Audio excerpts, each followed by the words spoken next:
Thank you, Manu. Just to add first that we are very happy that in spite of the many disputes that were presented before the Disputes Tribunal, the Tribunal and the National Elections Board were very magnanimous to make sure that we are accommodative of all interest groups and stakeholders in the party.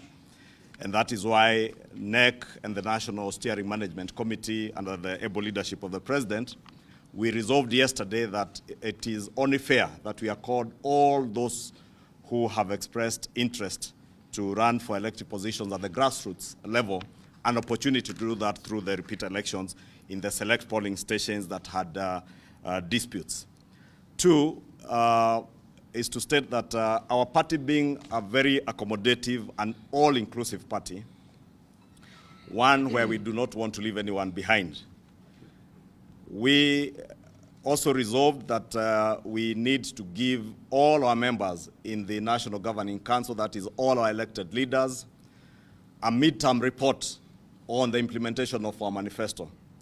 You will remember that we have stated before that under the able leadership of President Ruto and in our implementation of the plan, which was our manifesto, we did indicate that we would implement this plan comma to full stop, paragraph by paragraph, and page to page.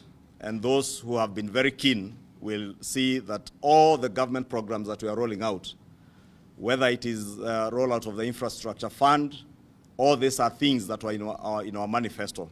And therefore, we want to update our leaders right from the grassroots in terms of our MCAs all the way to governors on where we are on the implementation of this plan.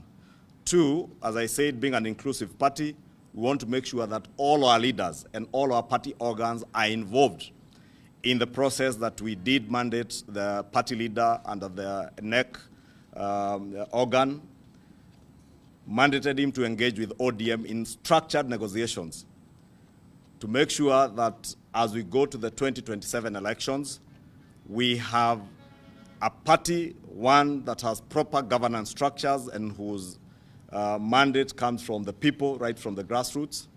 And two, that as we strongly believe, this party, the Kenya Kwanza Coalition, is a party that is forming government after next year's elections.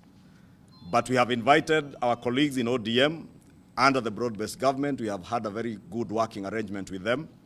We have listened to them as they engaged in their National Steering Committee meeting and the resolutions that they have passed as a party.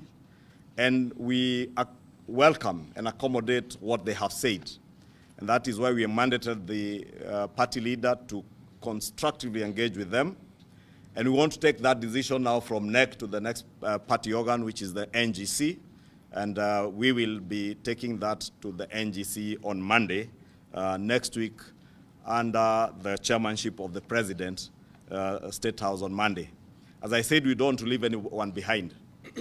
Many of the people who have lodged complaints regarding our grassroots elections are thousands. In fact, I must commend the National Elections Board and the Disputes Resolution Tribunal for the many hours that they have put in to try and resolve many of these disputes. And many of those disputes were lodged by leaders who aspire to run for either MCA, governor, members of parliament seats, and including two who have also expressed interest to run on UDA for the position of president. And therefore, all those people, we do not want anybody to feel that they are being left behind, and that is why we resolved that as early as now, we want to register all of them so that those who have interest in running for positions on UDA and Kenya Kwanza can register, and we will engage with them again under the leadership of the party leader the other Monday, as has been mentioned in this communique. Na asanteni sana.